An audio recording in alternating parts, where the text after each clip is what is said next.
Dreamweaver.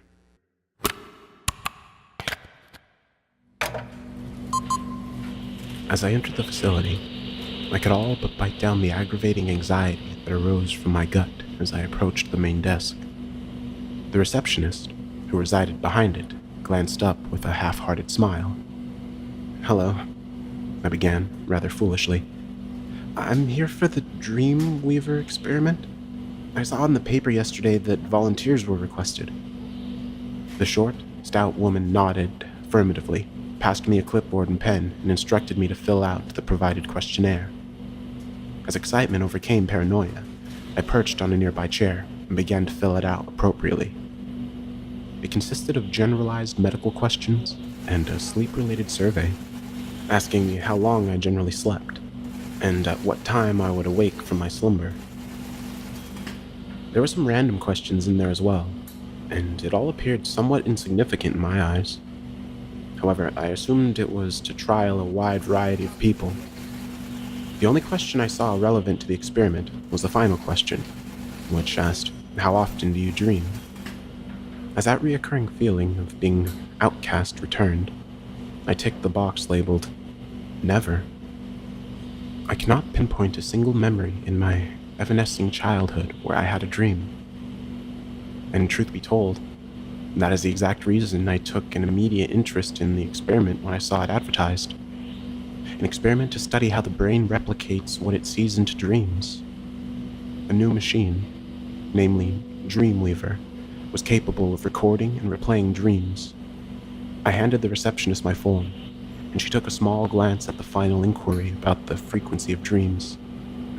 She must have been content, to my surprise, because she indicated to the double doors at the right and informed me that Dr. Mace will be waiting through there. She handed back my form. Beyond the doors was a white labyrinth of busy scientists and bizarre contraptions being tested. Toward the end of the current corridor was a large glass room, and inside, a small, jolly man, Dr. Mace, I assumed, stood up upon noticing me. He shook my hand, took my questionnaire, and instructed me to sit before addressing me. "Welcome, Mr. He paused to read the name written on the form. "Andre. Thank you for your involvement in the Dreamweaver experimentation.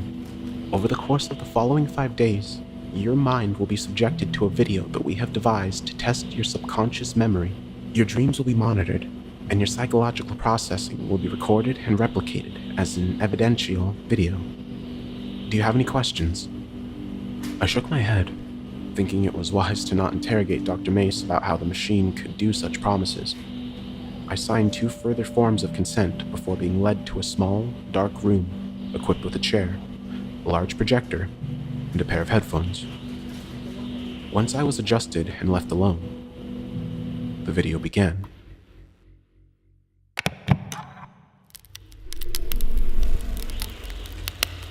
It began as a flurry of faces and speech fragments, compiled together in such a manner it caused my head to throb. There was a consistent crackle, an old-style effect which ran over the constant flashes of images, videos, and controversial snippets, all of which demonstrating a distressing theme or topic that I found occasionally difficult to watch. I must have witnessed around 30 faces within a minute's time, and at some points I could have sworn that the face of Dr. Mace and other seen scientists cropped up. I thought nothing of it, as all of this was their video. They were entitled to include themselves if they so wanted. Unknown people continued to arise. However, by this point in the video, I had tuned out of the frenzy and instead focused my attention, indecisive, wherever deliberately or subconsciously, on the figure who unnervingly seemed to now predominate in the background. Whilst I wasn't sure when it appeared, it remained in the distance throughout. From the same distance, it was difficult to distinguish any set characteristics or features. All I could decipher at this point was its figure, fully black, tall, and bulky, with wide shoulders and elongated claws which stretched down to the floor. And whilst I could not see its eyes, or any of its face for that matter, something about its gaze was unsettling, unnatural, as if somehow it was returning my stare. The scenes began to escalate in severity, and yet I could not focus on them. I was drawn to this figure that emanated something dark, something fearful that I simply couldn't describe in words. The video came to an end, and now the impact of the catastrophic screaming, moaning, and shouting became apparent. My head pulsated, my eardrums screamed for pity. I was returned to my room, assured by Dr. Mace that headaches were predicted side effects, and that I had nothing to be concerned about. I was now to get some rest. 2 other scientists, Dr. Wester and Dr. Cole, connected me to the Dreamweaver. I had presumed that the machine would be alight, or make some sort of noise, but it remained dormant, perhaps as not to disturb my sleep. Within what, to me, felt like seconds, I was woken by the radiant sunlight through the window. Groggily, I sat up, having no recognition, as usual, of even falling asleep. At first, I felt guilty that I had wasted their time and failed the dream experiment. But to my surprise, Dr. Mace came bursting in. "Come, quick!" he demanded, guiding me to the room with the projector. "It worked! It actually worked! Take a look!" The projector started. Before my eyes appeared the room I had slept in, and I could see myself, sat in the middle of the room. This is my dream?" I asked. "Yes. It's what we call a third-person perspective.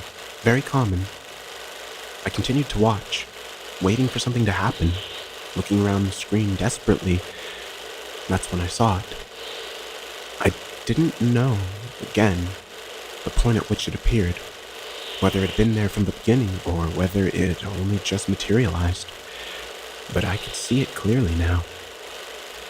Beyond the window in the dark depths of my subconscious reality, it was the figure from the video, and similarly, I couldn't escape its glare. Its sinister stare was captivating. "That," I pointed slowly, "that's from the video. What is it?" Dr. Mace let out a brief chuckle, unexpectedly maniacal. "That is the Weaver," he said blatantly, as if I should have known that fact. "He's nothing more than a feature of the video. That's all." There was nothing more on the topic. I was skeptical, yet I decided to go with what he said. The dream lasted a good hour, but nothing significant occurred, and soon I lost interest. Over the next few days, their experiment continued. I would watch the video, sleep, and re-watch my dream in a continuous cycle. According to Dr. Mace, the video remained the same. However, I believed differently. I couldn't say whether what I thought was true, or whether it was just my imagination, but the Weaver seemed to get closer to the screen each night. By the 4th night, he was so close I could clearly determine his facial features. Dark pitted eyes, so dark it was hard to decipher what was the pupil and what wasn't. His smile, so broad, upturned, primitive, and animalistic. And he continued to look at me, look back beyond the screen, unmoving, unblinking. My dreams became progressively distressing too. The previous silence was now replaced with constant whispers, although what was said remained a mystery. Chants and shouts, along with a dull static sound. I would walk around the room, punch and kick the walls, rock back and forth, and demand that the torment should stop. The Weaver had most certainly advanced to the point where he loomed at the glass of the window, tapping loudly on the pane with its bony claws, with a berserk smile plastered on its face. When Night 4's video came to a chilling end, Dr. Mace nodded slowly at the other scientists behind him, and I was taken back to my room, much earlier than usual. However, this time, procedure was somewhat different. I heard the door lock behind me. "Thank you for your cooperation, Mr. Andre. The experiment is almost complete," Dr. Mace murmured, his footsteps disappearing down the hallway, leaving me in the silence and solitude of my own company. Strange, I hadn't been wired up to the Dreamweaver and had not been shown the particular video that day. Why? I moved towards the ghastly machine, pulling on the wires, attempting to remember where they connected previously. It was this exact point that I noticed something was missing. The machine had no power cable, nor was there a socket for it to plug into. I'd neither noticed nor cared beforehand, but now I got a strange chill that ran down the entirety of my spine, a cold sensation of fear, dread, and realization. The machine had no power. The machine wasn't real. Only now did I notice something particular in the room, yet another thing that I had failed to see. In the top right corner of the room, above the door, was a small security camera. I steadily approached, placing each footstep cautiously until I stood directly beneath it. I could see my reflection staring back at me. And from this reflection, I saw not only my own terrified self, but the room around me at all the angles I had seen in the videos, perfectly tucked out of direct sight. It gave me a broad view of the room from a third-person perspective that I'd slept in for the last 4 days. The window where that thing had visited me nightly, the chilling sting of reality hit me hard. The tape I had watched were not my dreams, they were video footage. The room became cold, dark, empty. My body was overwhelmed by a level of terror I deemed impossible. My breathing shallowed, my skin elapsed into a cold sweat, and my mind burned in flames of fear as I couldn't help but notice that something mad and maniacal lurked in the shadowy corner of my peripheral vision. It had returned for me. I turned my head, and as I did, whispering tore from nowhere, and yet it was everywhere, each whisper overlapping another in repetition. The Weaver's seen you. He's coming for you. And once he's seen you, there is no escape. There's no escape. The Weaver's seen you. He's coming for you. He's coming for you. Which swarmed the room. The static buzz returned too, a form of numbness in my head that made me twitch uncomfortably. The Weaver was standing beside the window, with an animal's gargle emanating from his throat. Saliva oozed from its interlocking fangs and dispersed as it snapped its neck a few times at freakishly apparent angles before locking its perverse pits of eyes upon me. It took a looming step towards me, a steady outstretch of its bony, bulky limb, whilst keeping its devilish head fixed upon me.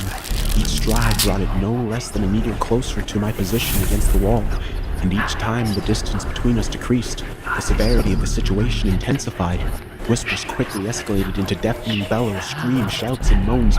The buzzing had become a constant loud whir that echoed off the walls and clung to my ears tightly. The Weaver took its long, continuous strands until it stood just inches from my face. Its hot, clammy breath fell upon my skin as it continued to snap its neck and fingers, each time with more sickening cracks. I was drawn to its eyes. I couldn't look away as it opened its ghastly jaws, revealing rows of needle-like canines.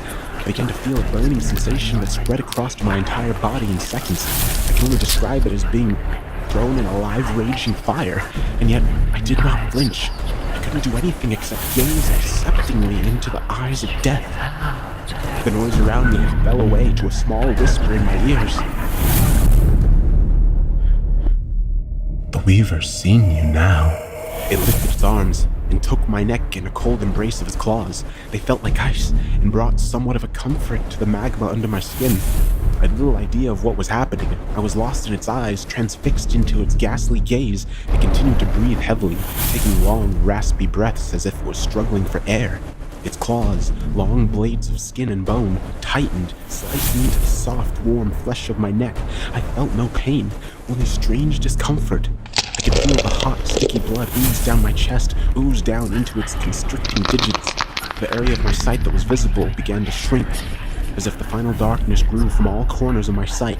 The whispering was silenced. Everything was silenced. The only thing that remained was the Weaver.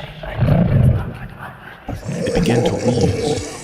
The struggle for breath escalated alarmingly, and yet I still felt too compelled by its empty pits of eyes not to escape its grasp. There was little point in retaliation. The Weaver had me now. In the final 10 seconds or so, it may have been shorter, as each second felt like an eternity, pain kicked in. Suddenly, and overpoweringly, the agony which screamed where my flesh was torn and sliced was finally heard. I was unable to broadcast my pain. The only sound that escaped my throat was a pathetic, woeful rasp. The Weaver gave a small, satisfied smile at my pain, and cocked its dark head at a slight angle with a small snap, and its hoarse, grating voice slowly uttered the final words I would ever hear, the final words any of its unfortunate victims would hear. You saw me, and I saw you. And now, you're mine. The Weaver tightened his claws until he had a firm grip around the mutilated neck before turning his head. There was a sickening crack which brought a seemingly psychotic grin to the Weaver's face as he watched the bloodied body slump to the ground. It turned towards the cameras, readjusting its neck. The experiment was over now. The Weaver had claimed another victim for his video. Somebody else to control. And now he requires somebody new. But that's okay. He's seen you now.